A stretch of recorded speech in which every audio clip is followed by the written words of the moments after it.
everybody. Thanks for watching today. On Monday's show, things got a little crazy. We were doing our waiver show. I had finished recording. It was in the can. It was with super producer Dave Piper. And then word came down that Ajayi had been diagnosed with a torn ACL. What to do? We had done a waiver show that had not talked about any Eagle running backs. And so I overdubbed some audio. You heard it on Monday's show. Over a new graphic in which I said Wendell Smallwood was the #1 waiver ad for this week. And I still may feel that way. We're going to figure out whether that's true as we go along today. But that was before we heard that Clement's leg is healed enough for him to practice and he might be able to play Thursday night. And that kind of throws the whole thing up into a tizzy. So what we thought we would do for this Tuesday show is take a look at both Clement and Smallwood on film, see if there's a preference, see if we like someone better, see if we can decide what the Eagles might do for this Giants game and going forward. I'm going to be honest. When I think Clement, this is the kind of play I picture. Second and long, shotgun, surprise draw play. And if we freeze this right after he gets the ball, I hope you notice an absolutely huge rushing lane to Clement's right that he most certainly does not take advantage of. He's a shorter guy, but he has a little bit of weight to him at 220 pounds. But he's a little bit slow to and through the hole. I disparaged him this summer. Just did not expect him to be a factor. Hey, a quick break to thank BetQL for sponsoring our show this week. And if you're someone who likes to wager on a couple of games, I am as well. BetQL is a free app to download. It's a research tool with algorithms to find value bets for you based on how lines have moved and where the public money is and a bunch of other statistical things. And you can get that app, as I mentioned, for free at the App Store, both with Apple and Google Play, or you can go to betql.co. When you download the app, make sure you use the promo code Harris, because that'll give you 3 days of complete access to every single game, so you'll get a sense of whether you like it and whether it's helping you become a better.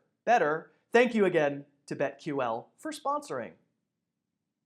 So, as I was saying, I didn't expect Clement to be a factor, but Ajayi injuries even before the torn ACL gave Clement a chance. I thought week 3 against the Colts on runs like this, we started to see more sturdiness, as befits a 220-pound low to the ground, lower body power runner. To get the edge here, not that amazing, but to withstand the first attempted tackle and then stay on his feet as the defense arrives. Listen, we're at our best when we just watch this stuff. Not be too stubborn in our film watching habits. Allow our minds to be changed a little bit if it's warranted.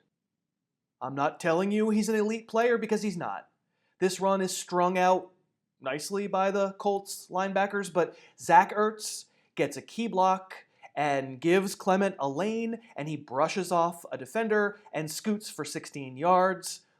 I don't think you'd say Clement has an elite jump cut, but you see it here on this play. His feet aren't terrible. He's an okay player. Better than the scrub I thought he was. Better than the pure passing back that I thought I saw during his rookie year. And Clement does catch it well, and that's very clearly a big part of what the Eagles like to do on offense. And if you're in a PPR league, maybe you already owned Clement, but I think he's addable. I mean, he'd be someone who'd have a chance. But before we decide that for sure, let's also look at Wendell Smallwood, who, I kind of liked him as a prospect more than I liked Clement. Came out the year before, 2016, but basically spent 2 seasons busting really, really hard. But let's look at the film. Well, when we last saw Smallwood, Ajayi was hurt and Clement wasn't playing because of that quad injury this past Sunday. And Smallwood was proving his mettle as a receiver, scoring Sunday against the Vikings. And he's smaller, probably a little faster than Clement. But honestly, he'd been a pretty big bust, like I said, to this point. Before this year, Smallwood had an uncanny ability to run directly into tacklers. If you could find a tackler for him to run into, he would kind of cut directly into that guy. You name it, Smallwood wouldn't avoid it.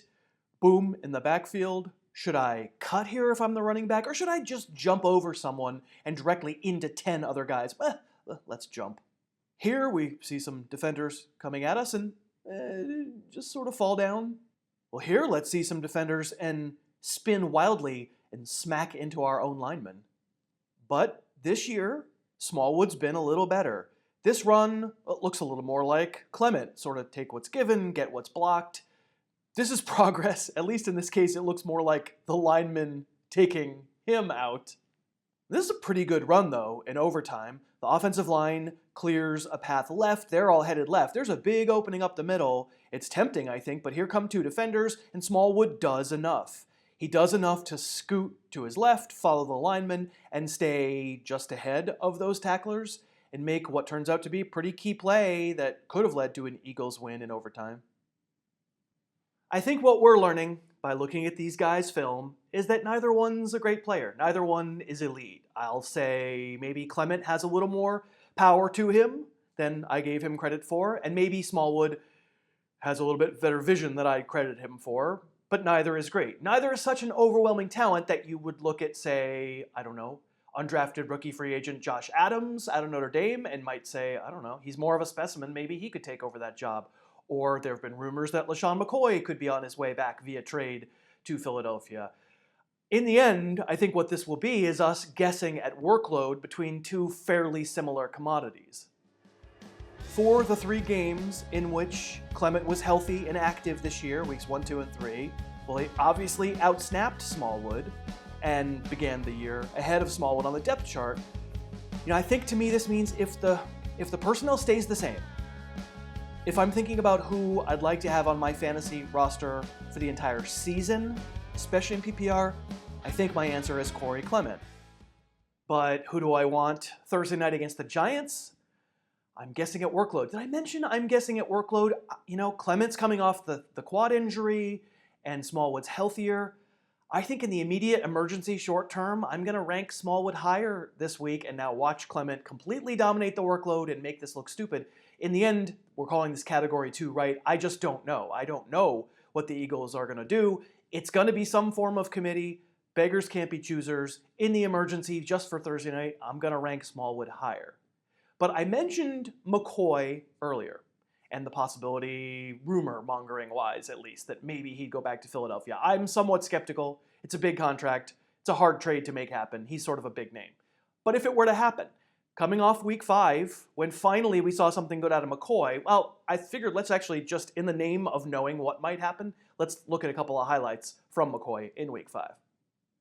And it had been a rough go so far for McCoy, to say the least, and it had some folks wondering if the quickness was gone. I think we can watch this run and see the regular old LeSean McCoy that we're used to seeing, that joystick jump step, left, get around 2 defenders, not just one, and turn a 3-yard gain into a 12-yard gain.